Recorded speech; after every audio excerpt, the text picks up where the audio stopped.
160 years ago, this place was full of Civil War soldiers.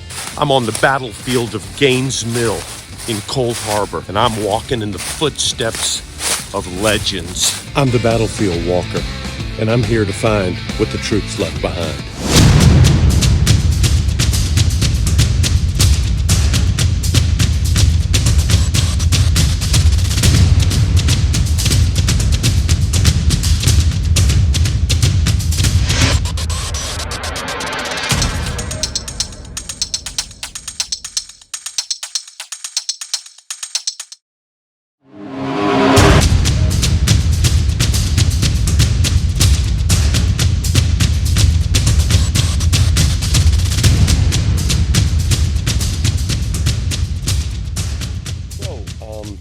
Got a real good signal here, and thought we'd check it out and see what it is. It's the first signal of the day, so it's either excellent or it's junk. Well, it's reading good and strong.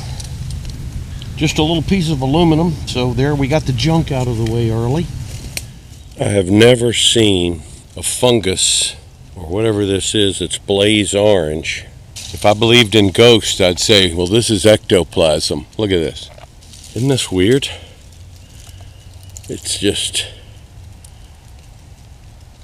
looks like something that ought to be on the Ghostbusters movie. To be honest, this sounds like aluminum to me, and it sounds shallow. But we're gonna dig it and see if we can figure out what this is. Oh, I think I feel rust. Let's see what he is.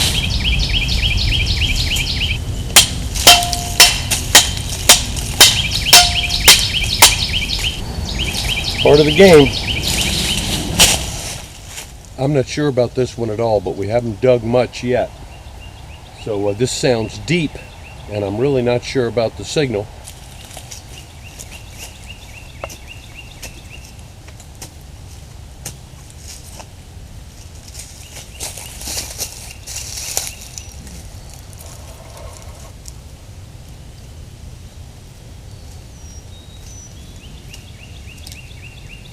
Getting to it right in the bottom of this hole.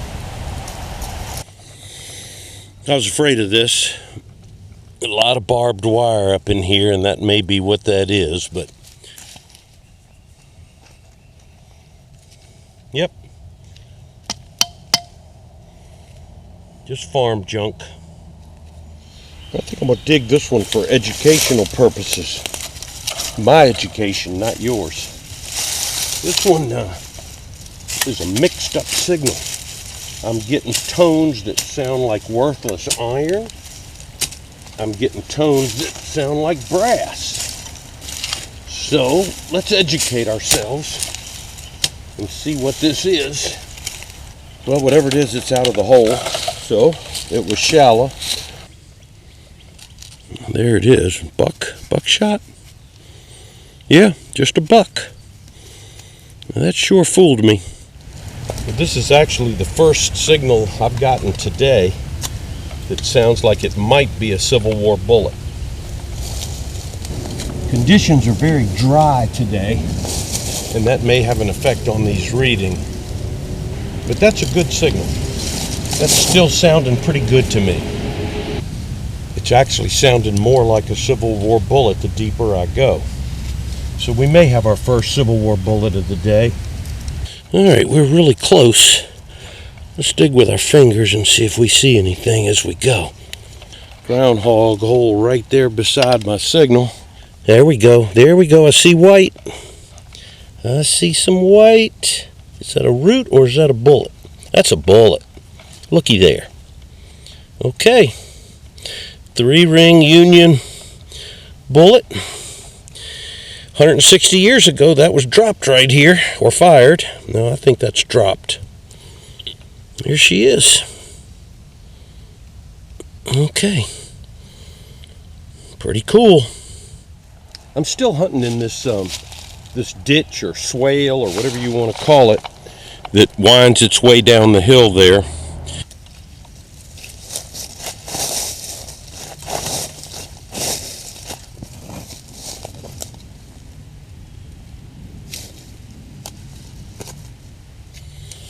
All right under that root.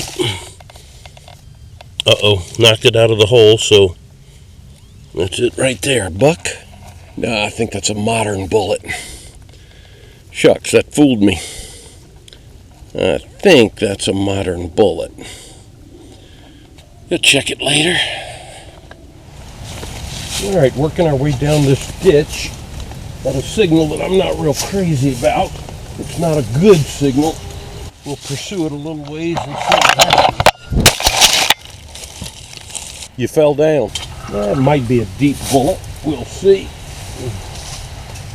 All right, whatever it is, we're getting close.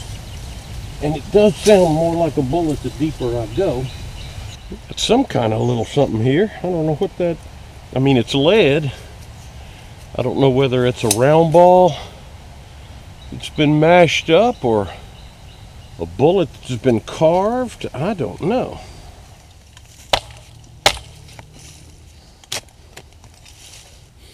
Okay, that's another modern bullet.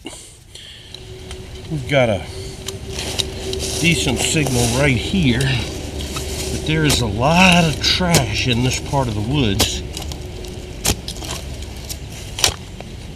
Just another buckshot. And that could be Civil War out of a buck and ball, or it could be some deer hunter's buckshot. Very hard to tell. I'm not sold on this hole at all, but it seems deep. There's another giant root. It's barely there, but I am hearing it. Sounds to me like it's right under where those two giant roots cross. And it's deep, but I see what looks like rust right there. Piece of junk. I tell you, I remember a time not that long ago when if you would have told me that I could come out here and hunt all morning and only find 2 3-ring bullets, I would have laughed in your face. But I've been hunting here this is my 10th year, and I've put a hurting on it. Okay, I'm touching it, whatever it is. There it is right there. What is that, right? It looks kind of iron, but yet maybe not iron. What is that? What do we have? See that right there? What is that?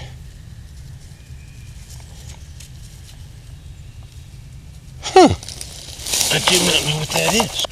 That's got me stumped. What is that thing? That looks like a nipple, though. What the heck? All right, I'm breaking out my glasses for this, because I've never seen anything like that. If that's not a nipple, I'll eat my hat. But I have never seen anything like that before. I'm wondering if that could be part of a combination fuse for a shinkle shell, which would surprise me because I have found very little ordnance out here. This was mostly a camp. And I don't know what the percussion part of a shinkle shell looks like. I do not have a clue. And I've never seen the inside of a shinkle percussion fuse. But it wouldn't surprise me if that's not what it looks like.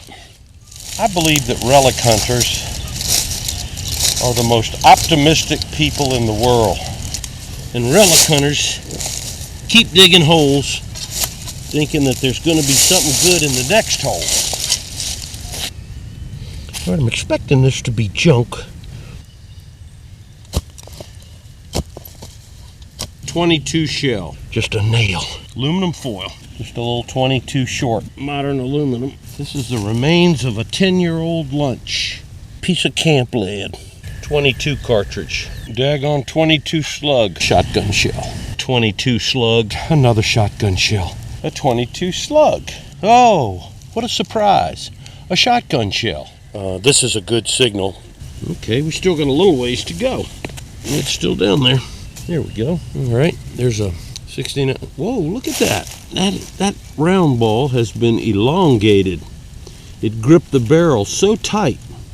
Almost looks like the wrong the wrong caliber musket ball was loaded into the musket, because it's, I don't know whether you can tell or not, but that thing is elongated. Looks more like an egg than like a circle. I'm thinking about when the Union soldiers who were camped just up the hill might have come down here and seen this. Timeless place. The optimism continues. That sounds shallow. Yeah, that's shallow. Good night. Oh, that's a pocket knife. Wonder how old that is. Looks like it's got maybe bone handles on it. Would you look at this groundhog hole? Golly. Man, I could almost get in that myself. I'm really beat. You see where my truck is. Came back to the truck. I'm digging this, and then I'm going home. There you go. We end the day with a 22 shell. Good riddance. On the bait.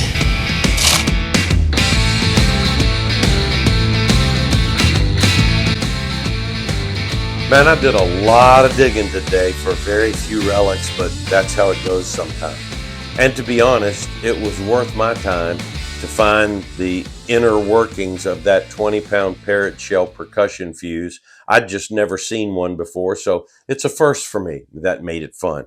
I thought today would be a perfect day to talk about a certain kind of relic that we often find on the battlefield and on campsites, and that's just the soldier's personal pocket knife.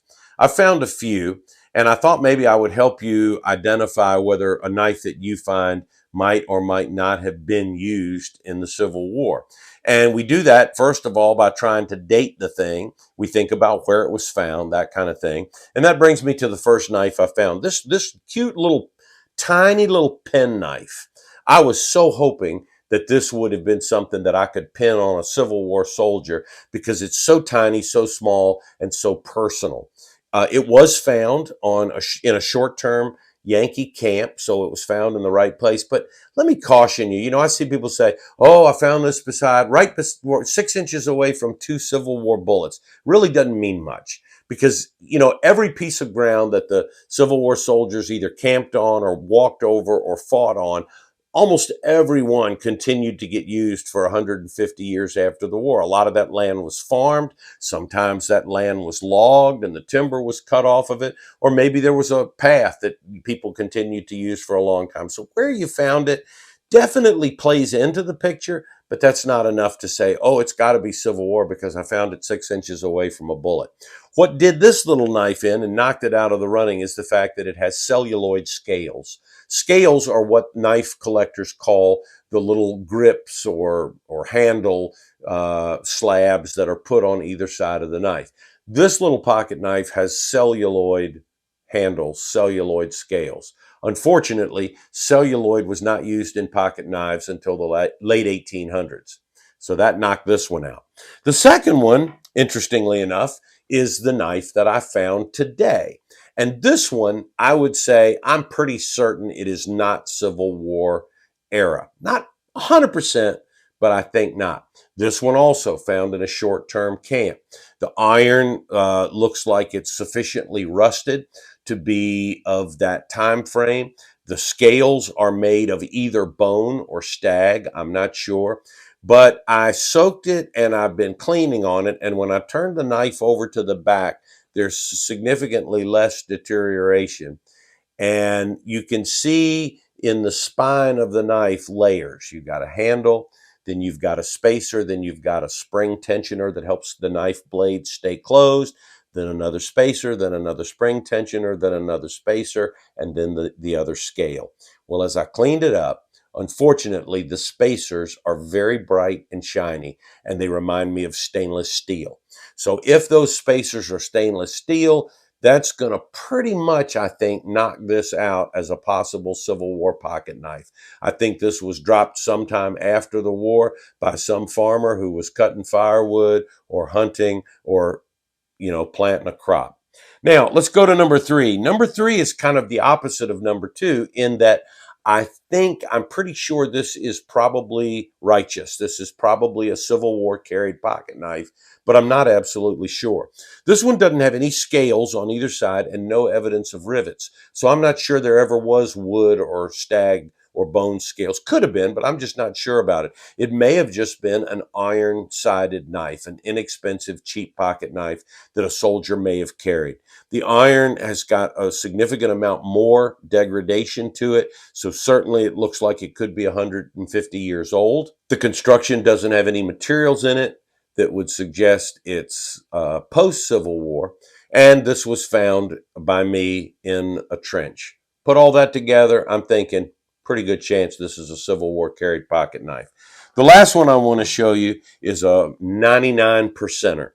This was found by my dad deep in a trench in Cold Harbor in the 1960s. This pocket knife has stag or bone scales on it. The iron is sufficiently rusted to suggest that it's been in the ground for, well, it was 100 years when my dad found it back in the 1960s. Everything about the construction and the manufacture and the materials makes it completely righteous. The fact that it was found deep in a trench lends itself to the fact that this was probably a Civil War pocket knife. And of course, the thing that I love the most, this knife has sterling silver bolsters on one end. And these sterling silver bolsters have a pretty pattern in it. I've never seen a common pocket knife with sterling silver anything. I think that this was almost definitely carried by a Civil War soldier. I think the guy who carried that sterling silver ended pocket knife probably came from a fairly well-to-do family he could afford something like that. Well, that's it. If you enjoyed what you saw today, either in the hunt or in our little after hunt look back into the past, into the relic past, I hope that you'll subscribe to the channel and join me for a lot more of these hunts and a lot more of these little look backs. Until then, I'm the Battlefield Walker. You remember to be good and say your prayers.